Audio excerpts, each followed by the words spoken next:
Rude cruz se erigiu, dela o dia fugiu, como emblema de vergonha e dor.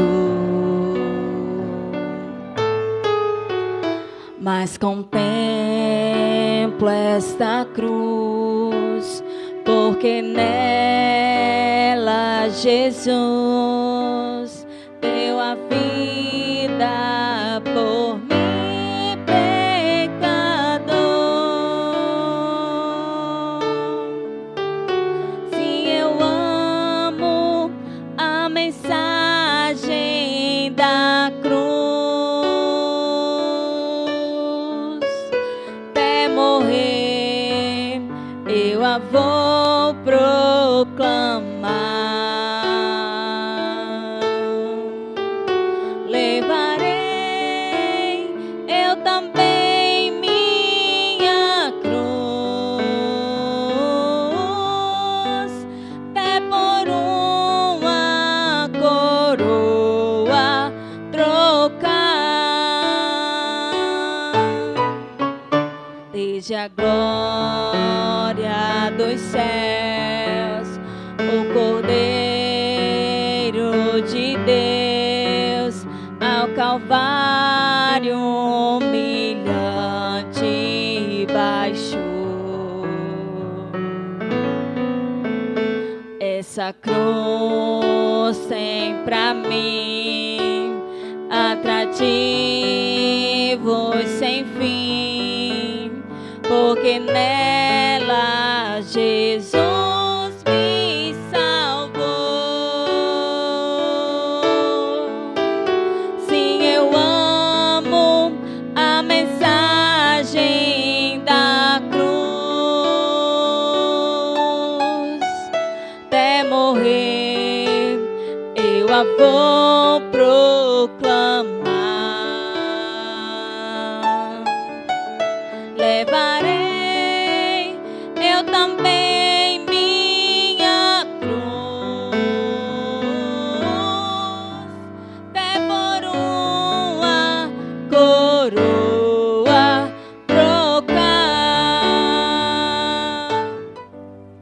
Perto quero estar,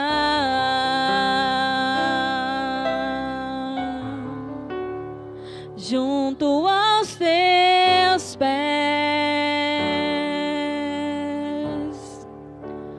pois prazer maior não há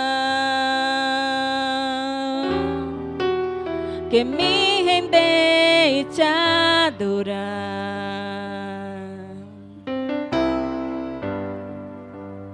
Tudo que há em mim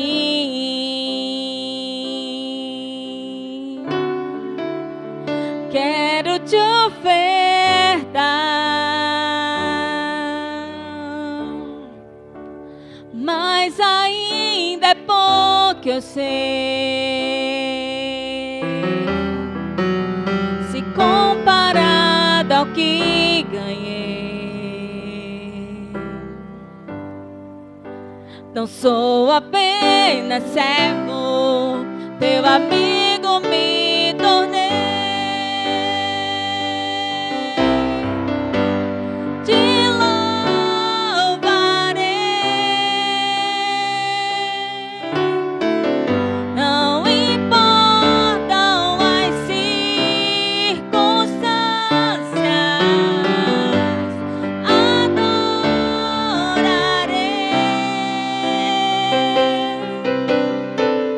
somente a ti, Jesus. Senhor Deus que está no céu, gratos estamos por mais um dia estarmos na tua presença, Senhor. Que o Senhor venha ser com cada um que está aqui nesta manhã, com aqueles que não puderam vir, com aqueles que estão em suas casas, Senhor. Vem abençoar, vem proteger, livrar de todo o mal, Senhor, que assola este mundo. Vem abençoar a programação desta manhã, nossa escola bíblica, que o Senhor possa abençoar para que possamos compreender aquilo que vai ser falado, Senhor. possamos sair daqui renovados com a tua santa palavra, Senhor. É isso que pedimos e agradecemos em nome de Jesus. Amém. Amém. Eu sei que nunca me deixou, eu sei que sempre esteve aqui comigo, livrando o meu coração e não é seu. E eu sei que todas as noites tu vens pra acalmar a minha mente, livrando o meu coração que eu sou teu. Chururu,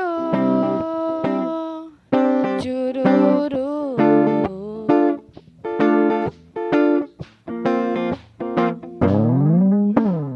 Hey, pai, olhando pra você me lembro bem das noites que passei e que lutei aqui, pensando estar sozinho sem ninguém por perto.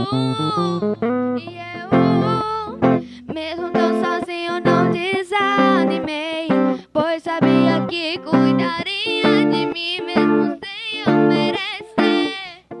Me daria sua mão. Chururu, chururu.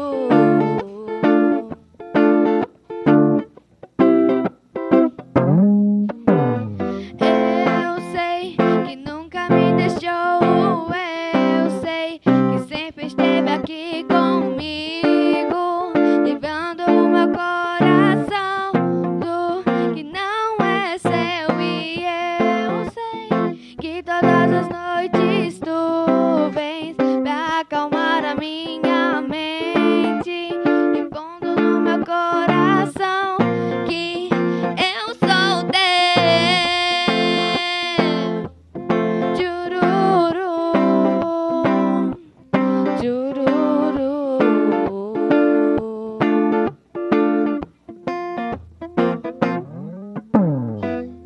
Ei, pai, olhando pra você me lembro bem das noites que passei e que lutei aqui, pensando em estar sozinho sem ninguém por perto.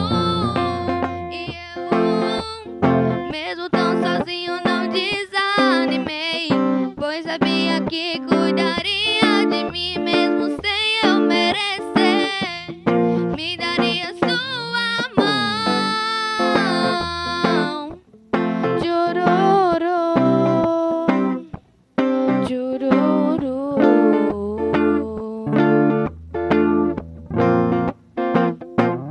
Amém. Ele pode ter ido sozinho, né? Mas ele tinha uma pessoa que estava com ele todo momento, que era quem? Deus. Deus, né? E ele. Qual foi a arma que ele levou? Uma pedra, um estilingue. Ele ganhou É um estilingue, né? Funda, que chama também, né? Ele foi só com a pedrinha. Naquele tempo, né, que as pessoas viram a atitude de Davi, de querer ir pela sua estatura, pelo seu porte físico, ele querer lutar com um gigante. Seria normal a atitude dele? Tipo, para as pessoas naquela época vendo? Não, não é doido.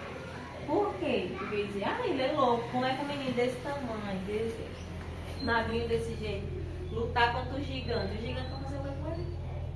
Não descrédito ou não acredite em qualquer um que chega parecendo que é de Deus. Não é porque o cara aparece na televisão, trazendo para o contexto atual. João tinha o seu contexto lá, a gente vai falar já já. Mas não é porque o cara aparece na televisão dizendo que é de Deus, que é usado por Deus, ungindo o travesseiro, ungindo água, e dizendo que é de Deus, que simplesmente vai ser de Deus. Ele tem que ser provado se realmente é de Deus. E João diz, olha, eu vou dar um segredo aqui, ele dizendo para o público de sua carta, eu vou dar uma dica a vocês de como vocês saber se ele é de Deus ou não. No tempo de João, qual era o critério que aquele público, aqueles primeiros cristãos deveriam usar para reconhecer que quem estava falando ali era uma pessoa de Deus mesmo? Não era um falso profeta que estava falando. que é que eles deveriam fazer? Afirmar que Jesus havia vindo na primeira vinda em carne, ter se encarnado. Pois havia uma doutrina na época, né? Alguns cristãos judaizantes que negavam isso, que Jesus não tinha se encarnado. Jesus nunca foi, vamos dizer assim, carne, nunca se tornou homem. E negar isso era negar uma doutrina base da nossa fé. Por quê? Porque se Jesus não se encarnou, Jesus não morreu. Porque só quem pode morrer é alguém que tem carne, que está na carne, que pode experimentar a morte, que pode, no caso, perder o fôlego de vida, a respiração era então cortada e ele então volta ao pó, volta como corpo, como matéria apenas. Então, negar isso era negar a morte de Jesus. E era, portanto, negar toda a doutrina da salvação. E era negar, portanto, então, o princípio da fé cristã. Ele disse, olha, se alguém aparece no meio de vocês, dizendo que tem o Espírito Santo, que é de Deus, mas está afirmando que Jesus não se encarnou, esse daí é um falso profeta. Então, qual é a questão aí? Pensando lá no tempo de João e tentando trazer para hoje. Que aqui, o grande esforço de João era combater o erro doutrinário. Uma doutrina falsa que estava sendo pregada no meio daqueles primeiros cristãos. É tanto que o tema de hoje é a última hora, a igreja preparada para opor-se ao erro doutrinário. João estava querendo preparar aqueles primeiros cristãos para se opor contra o erro doutrinário. Então, para enfrentar e ter o discernimento espiritual de saber quem estava falando era de Deus ou não. Aí, imagine hoje, aí eu vou deixar vocês falarem, quantas pessoas aí aparecem em nome de Deus, dizendo que é ungido por Deus. Teve até uns dias desses que chegou em praça pública fazendo milagres, colocando dente de ouro nas pessoas, dizendo que era de Deus, era o Espírito Santo. Eu vou dar crédito a todos? Só porque está falando no nome de Deus? Qual é o papel da igreja, assim como tinha lá na época de João, diante disso, diante de um erro doutrinário, diante de uma interpretação errônea da Bíblia? Será que esse é o propósito de Deus? A gente já discutiu todas as outras vezes. E será que Deus está preocupado em embelezar as pessoas com dente de ouro, ou mais está preocupado mais com a salvação, ou está mais preocupado em embelezar as pessoas com dente de ouro? Hoje em dia, o que é que vocês acham? É diferente do tempo de João?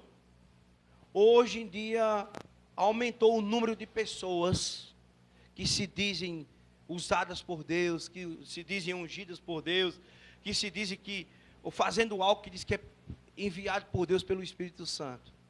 Se naquela época era tão difícil enfrentar o erro na igreja, hoje isso está mais fácil ou está mais difícil, na opinião de vocês? É o que ela está falando, né? Agora esqueci teu nome. Isa está falando, né? Na verdade, como o profeta falou aí, a gente temos que ter cuidado, né? Porque tem muitos falsos profetas aí, falando no nome de Deus, na verdade, falando que a gente toma, que o Espírito Santo entrou entre nós. Se você aceitar Jesus, você já está com o Espírito Santo e não sei o quê.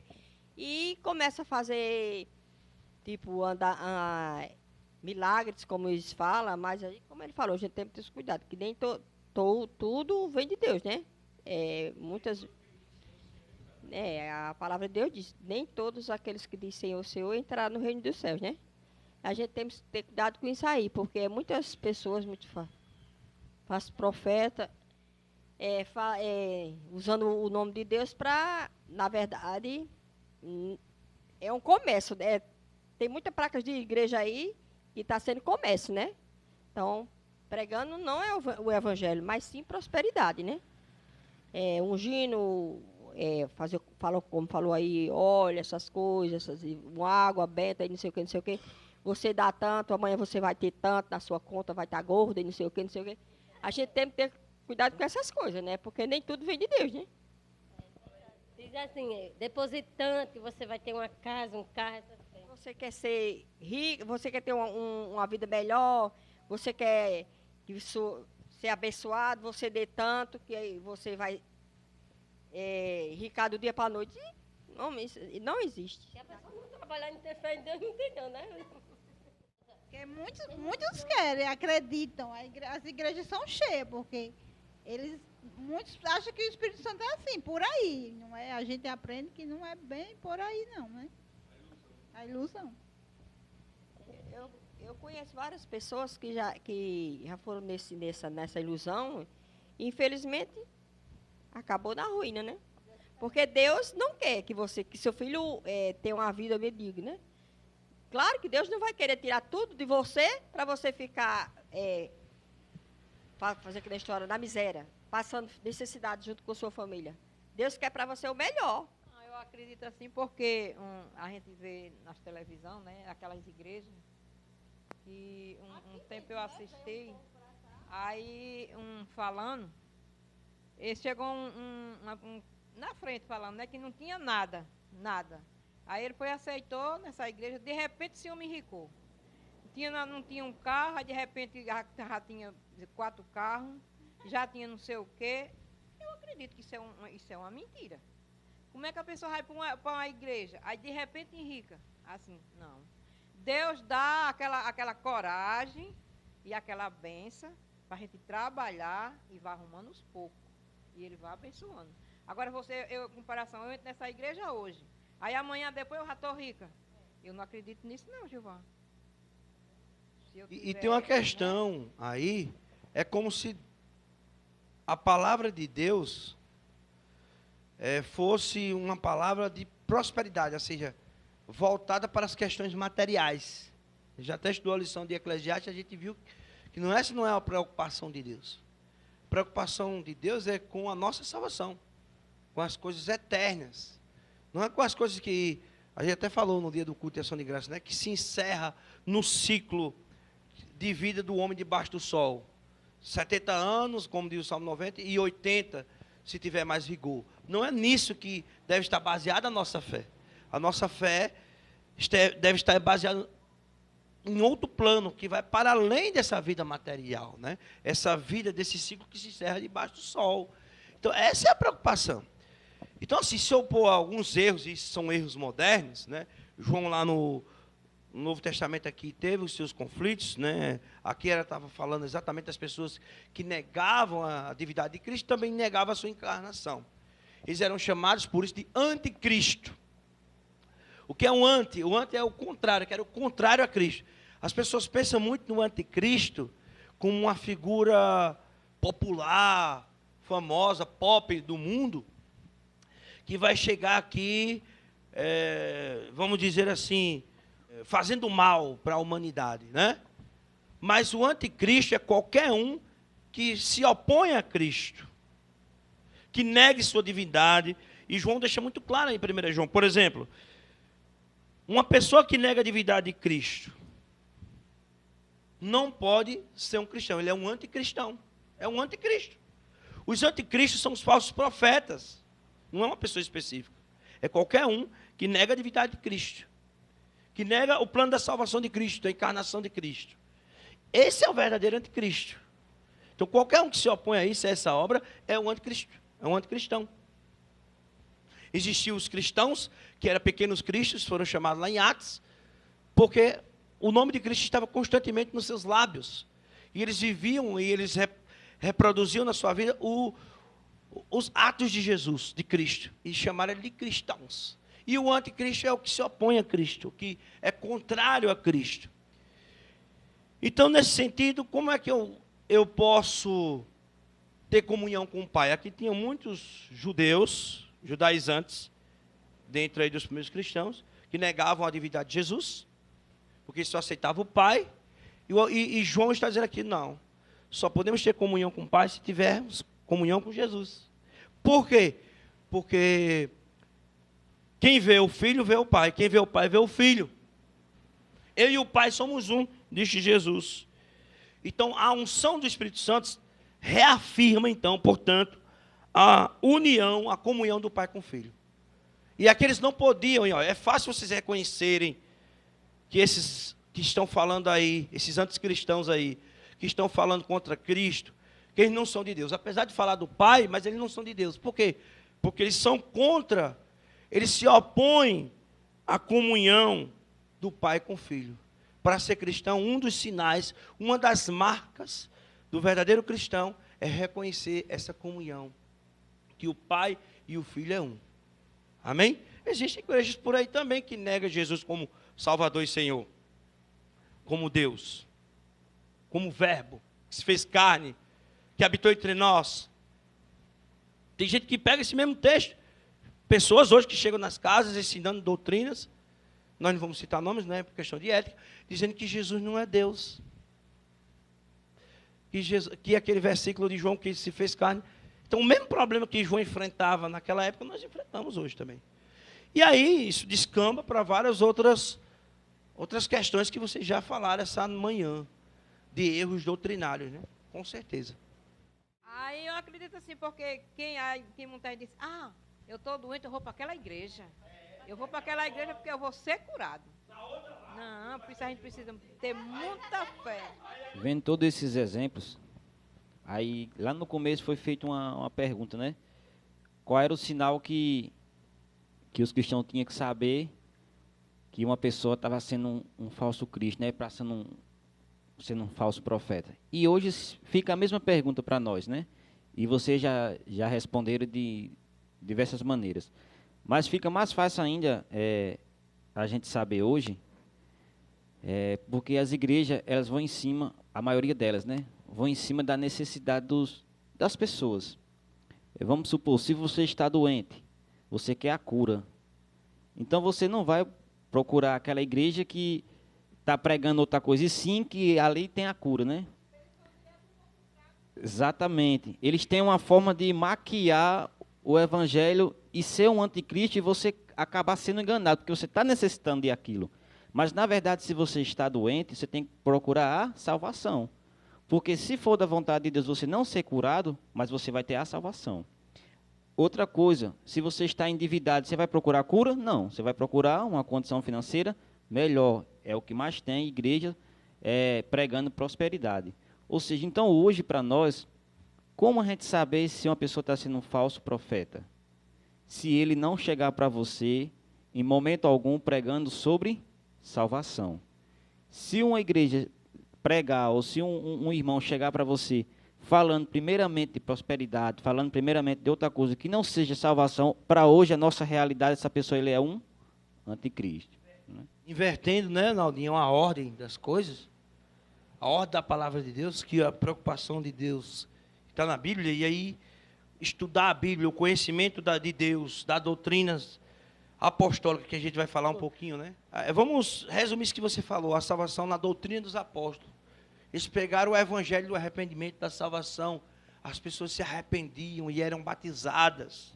A doutrina lá da igreja primitiva, que estava lá no passado, não é?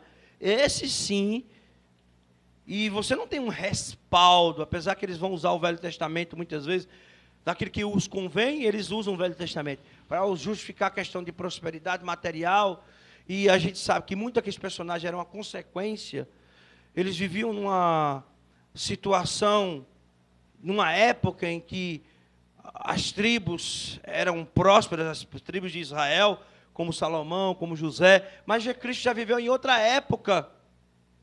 Jesus viveu em outra época, que era a época de quê? De escassez, Império Romano sugando tudo.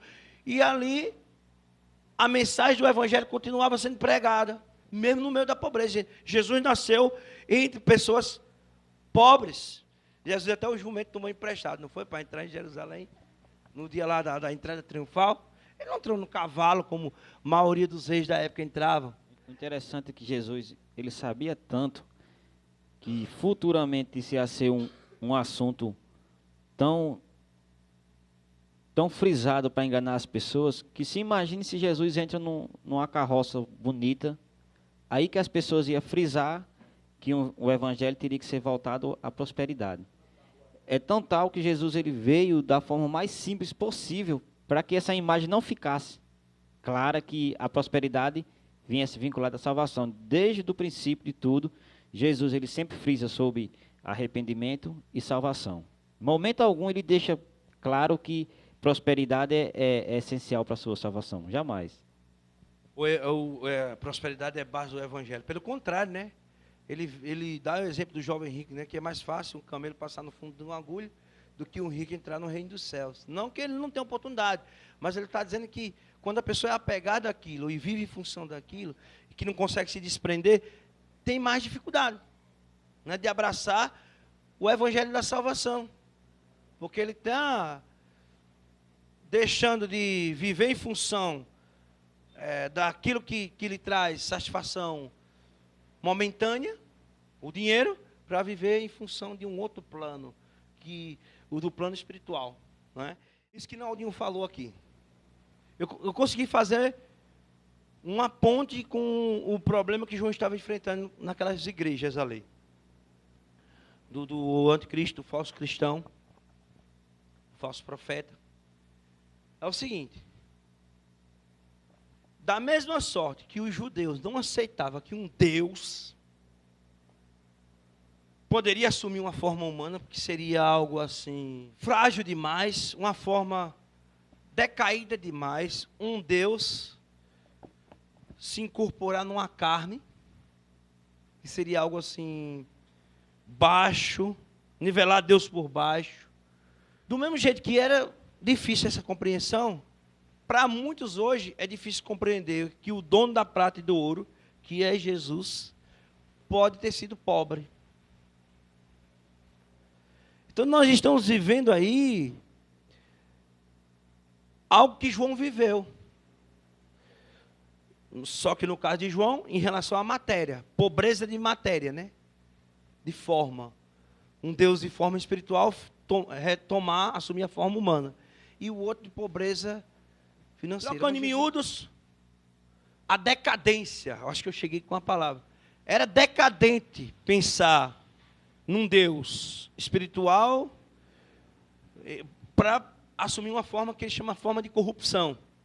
Então ele não aceitava de jeito nenhum. Porque o corpo humano seria corrupção, né? Para eles. Então Deus não ia descer esse nível. E para muitos dizer que Jesus se tornou pobre. Só que Jesus andava com gente pobre, com gente humilde. Jesus nasceu numa família humilde. E Jesus era humilde. Ele não era dono de muitas posses. Observe que, como eu disse, até o jumentinho ele tomou emprestado para entrar em Jerusalém. Eu sinto em mim uma dor sem fim. Não sei dizer a razão.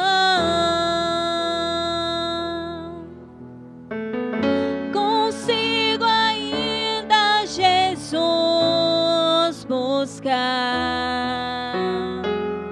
os meus joelhos, dobrar e orar. Perante Deus me inclinar, chorar e abrir o meu coração.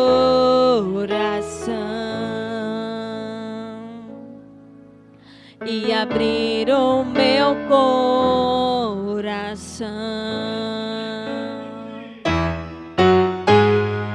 Já posso ver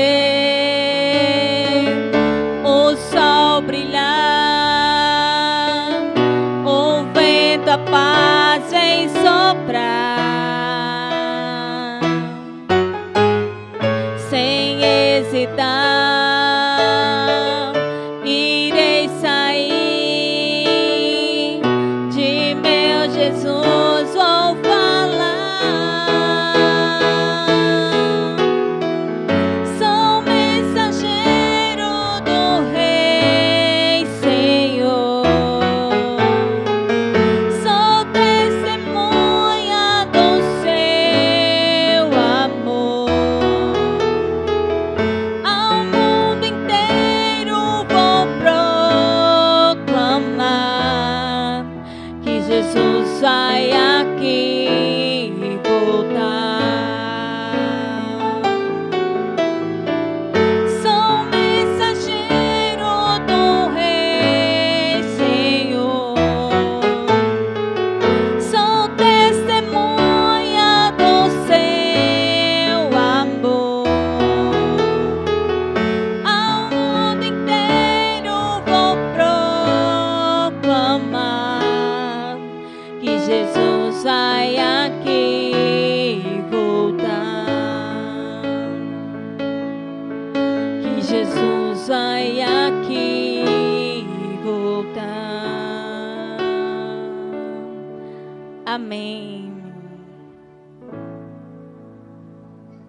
Vamos permanecer em pé para a gente orar. Fechemos os olhos. Santo, maravilhoso Deus que está nos céus, nos ajuda, ó Pai, a sermos verdadeiros mensageiros da Tua palavra. Mensageiros que permaneçam na doutrina pura dos apóstolos. Que possamos, Senhor Deus, não deixar ser enganado por qualquer vento de doutrina.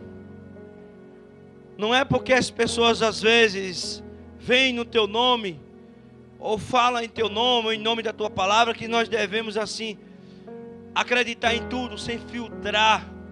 Que o nosso filtro, ó Pai, seja então as doutrinas dos apóstolos.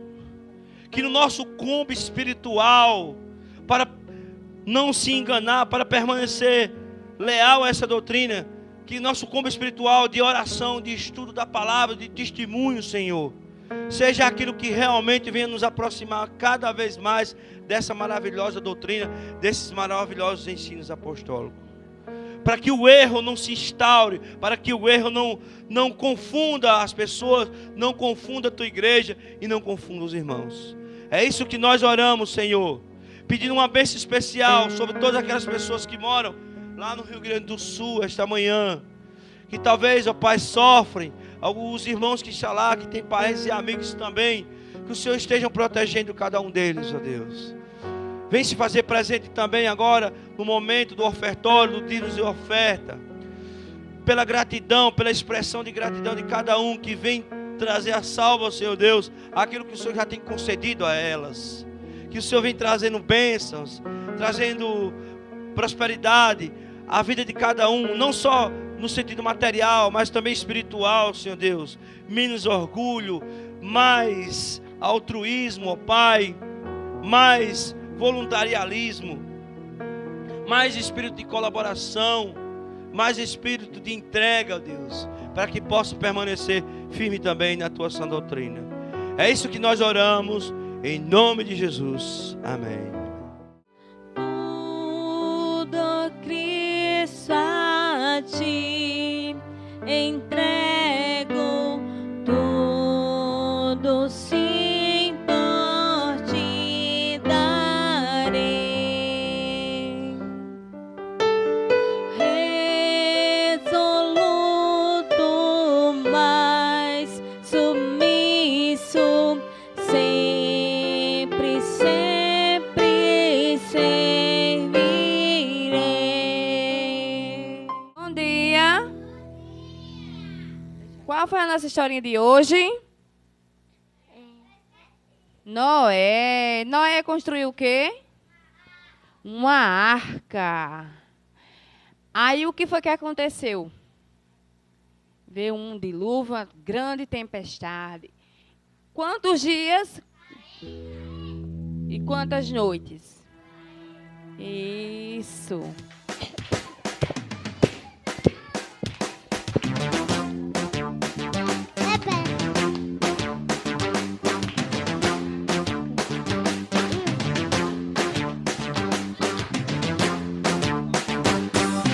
Toque, toque, toque, martelinho, pá, pá, pá.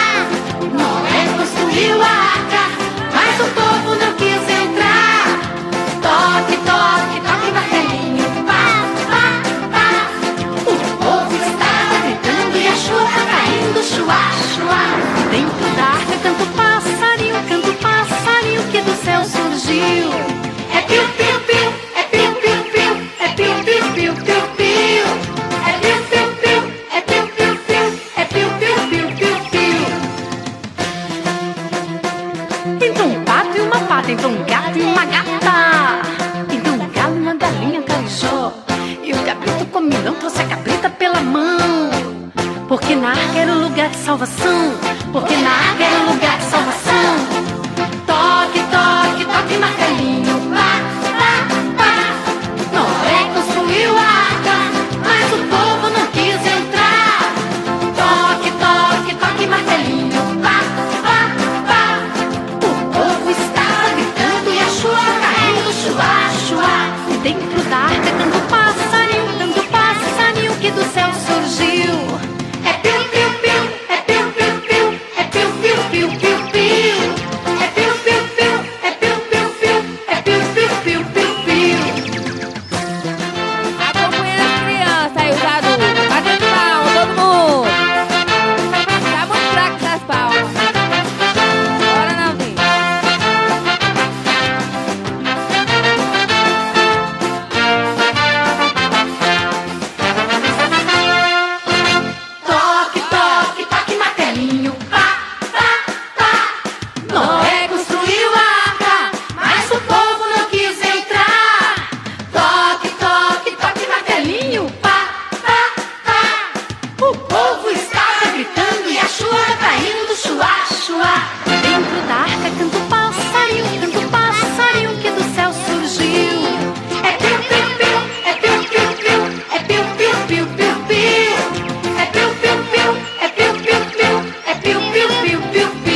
dentro o pato fez quaquá, também o gato fez miau.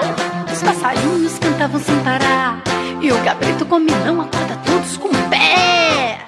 A graça do Senhor Jesus, o amor de nosso Deus Pai Criador, a comunhão do Espírito Santo de Deus e tudo aquilo que nos aproxima e nos leva mais perto para os ensinos dos apóstolos, seja algo permanente em nossa vida, todos os dias, em cada instante, seguir conosco, na estrada e na caminhada cristã. É isso que desejamos e oramos em nome de Jesus. Amém.